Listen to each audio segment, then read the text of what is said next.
All right, so welcome back. Tomorrow is a huge night for the Oscars. A lot of people have viewing parties. We're joined here by Brad Smith from Morton's, who's going to teach us what we can make for our guests. This looks like a hearty meal for guests for Oscar viewing party. Tell me about it. It is. This is going to be the main event. We've got our Kansas City Prime bone-in strip right here. We're going to be doing it in honor of the Oscars. We're going to be preparing it Oscar style. All right, so what's Oscar style? Oscar style, basically what you see over here on the opposite side, this is going to be the finished product that you have.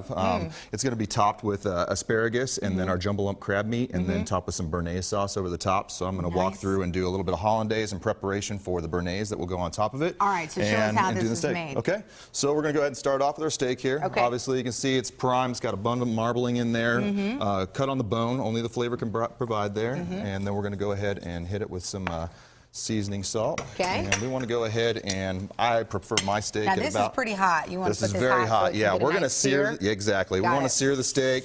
Oh yeah. And seal in the juices. Okay. I like my steaks medium rare. That's for certain. Move this back out of the way. Just a little bloody in the middle? Absolutely. Warm red center as we prefer there. There you go. In the meantime, while that's going, we're going to go ahead and get started and prepare our hollandaise sauce. We're going to do egg yolks here. Okay. Go ahead and add this in. And this is basically a double broiler that we have going on right here. And this is something that you put like on eggs if you're going to have like an eggs Benedict or something like that. Absolutely. Okay. And we're going to go ahead and start mixing this. As you can see, I've got boiling water underneath here. And we're going to start mixing up these eggs here. Okay. Just the egg yolk. We don't want the egg whites in there. And so it's boiling underneath there. It's boiling underneath there. Yep. And we're just going to go ahead and continue to remove it. We don't want it to get too hot. Otherwise, you're going to end up getting scrambled eggs is what you're going to be after there. Okay. So we're going to continue to mix this. We're going to add a little bit of water to it also. Keep that coming. And how's the steak doing? Steak's doing well. We're going to go ahead and let it sit there. Medium rare, we're probably going to want to cook it about 3 to 4 minutes on each side. All right. There. Continue to let this go. And then you're going to throw in these other ingredients after we finish this stuff up, we're going to go ahead and get it to where it gets a little bit of peaks at the top of it. Okay. And then we're going to go ahead and end up adding some Worcestershire and Tabasco, a little bit of... So this is the Worcestershire sauce. And the Tabasco there, yep. A little bit of white pepper and kosher salt and some lemon juice. Okay. Okay.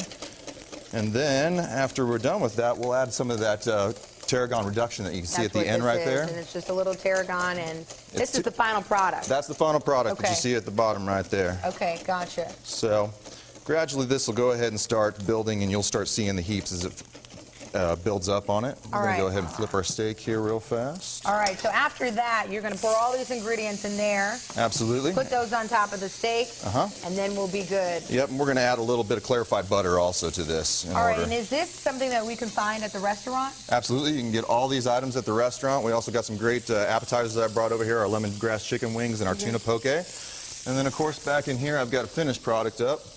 Go ahead and pull this out. Wonderful. We usually, after the steak's done, you want to go ahead and let it rest for a little bit, so that way the juices stay inside and it doesn't bleed out. So I'm going to pull out. I've got a finished steak in here. We'll get that out there. And that looks delicious. Get this off the side. While you continue cooking, we're going to wrap up. We're running out of time a little bit, but this can be found on our website after the show. The recipe for this can be found on our website after the show.